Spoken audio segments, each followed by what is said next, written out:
தேமுதிக அப்படின்னும்போது பேஸ் மட்டும் வந்து பார்த்தீங்கன்னா ரொம்ப ஸ்ட்ராங்காக இருக்குது. பேஸ் வந்து பார்த்தீங்கன்னா அதாவது ஒரு பில்டிங் கட்டுறத எப்படி பேஸ் வந்து அடித்தளம் வந்து அஸ்திபாரம் வந்து கரெக்டாக பேஸ் அப்படியே ஸ்ட்ராங்காக போடுறோமோ அந்த மாதிரி விஜயகாந்த்ன்ற அஸ்திபாரத்தில் நீங்கள் ஸ்ட்ராங்காக போட்டீங்க.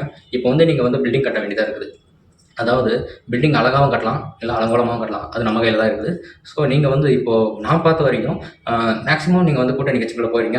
கூட்டணி கட்சி வந்து நான் தப்புன்னு சொல்லல. ஆனா நீங்க உங்களுடைய கட்சிய நீங்க பலப்படுத்துங்கன்னு நான் சொல்லுவேன்.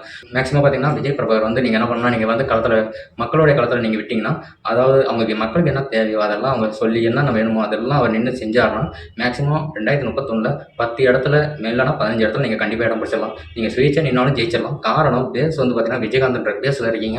ஸோ நீங்க வந்து கூட்டணி கட்சிக்கு போனாலும் ஒரு 5 தொகுதி, 6 தொகுதி தான் குடுப்பாங்க. அதுல 4 தொகுதி இல்ல 3 தொகுதி ஜெயிக்கலாம். ஆனா சுயேட்சையா நின்னீங்கன்னா கண்டிப்பா 10 தொகுதி அடிச்சிடலாம்.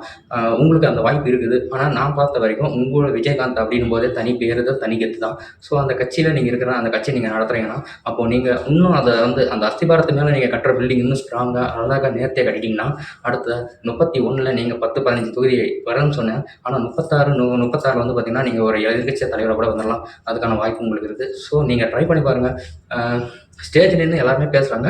ஸோ ஸ்டேஜ் நின்னு பேசாம களத்துல மக்களுடைய களத்துல வந்து அவங்களுக்கு என்ன தேவையோ அதெல்லாம் வாங்கி, அவங்களுக்கு செயல்படுத்த வேண்டிய செயல்கள நீங்க செஞ்சு கொடுத்து, அவங்க செய்ய வேண்டிய செயல்கள நீங்க செஞ்சு கொடுத்தா மேக்ஸிமம் நீங்க வந்துரலாம். மக்களுக்கு என்ன தேவையோ அதுதானே. வேற ஒண்ணும் இல்ல. மக்களுக்கு நீங்க நல்லது செஞ்சா போதும். மக்கள் தானாவே உங்கள தேடி வந்துருவாங்க. ஸோ வேணா இத ட்ரை பண்ணி பாருங்க.